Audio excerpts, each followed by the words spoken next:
name is Lynette Crude. I'm First Lady here at Destiny, and I have Debbie Stevens. What's up, what's up? Elder's wife here at Destiny as well. Her husband's Elder David Stevens. And you know what I want to talk about with you? What? Now, I know you're an advanced nurse practitioner, and you have a lot of information. Okay, Dylan, excuse me. Dylan, go sit down Have a over there. seat. That's my 5-year-old Dylan. She's so excited.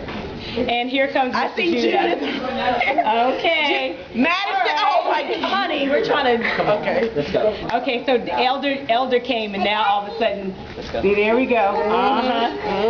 Okay, but I want to talk about what you were saying about the single moms. Okay. Who, sometimes, well, actually, the point was that sometimes single mothers, in trying to raise their children and trying to always be the perfect mother, sometimes cross over the line of overvaluing their children and their lives, where there actually becomes an inordinate relationship and an exchange of emotion. So I felt that it was really important. That point was just really, really good that you brought out about that. So why don't you just expand on that for me? I will try my best, Okay. Mrs. Crude. I think that a lot of times we as women were very vulnerable to abuse, neglect, inadequate relationships with our own parents, especially if we are products of a single parent home and our fathers weren't around. I know my dad was emotionally unavailable. So he was in the home and raising us, but I don't remember him saying, you know what, Debbie, I love you, and you did a great job, or you look so beautiful today.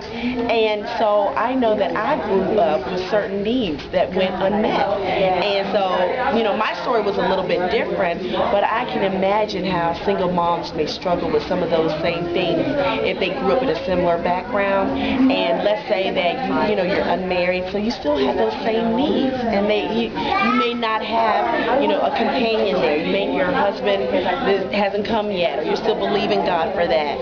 And so then it's easy if you have a young man growing up in the household and he's developing, and so his voice is changing. And I'm not saying that you're attracted to your son, so please don't get me wrong. What I'm saying is that sometimes your child can provide a need for you and can become a substitute. And so, so let's say on a Friday night you've been working hard all week, and your son comes home from football practice, and you're like, hey, hey Trey, let's go catch that new movie, or let's go out to dinner. And that's perfectly appropriate. But what we're saying is just make sure that you're keeping your heart in check. Just from time to time, just make sure that the boundaries are appropriate. So there's no way for us to judge on the outside looking in.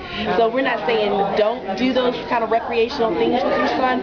We're just saying only you know your heart and where you are. And we're asking that you would just inspect that and ask God to replace any inordinate parts of that relationship with a healthy connection and intimate relationship with Him. That's pretty much it. Awesome. You like that? Yes, I love that. I feel like it's watering the soul. I mean, there are some single mothers that just feel like they're doing the very best that they can, and then they just all of a sudden just find themselves moving over into that inordinate interaction based on needs that they have. So if you want more information about it, if you want to talk with Debbie about it more, you can email her at elderswives@destinymetro.org, or hit us up on Facebook. Elder's Wife of Destiny on Facebook. Absolutely. I'll be there. All right, later. Bye-bye.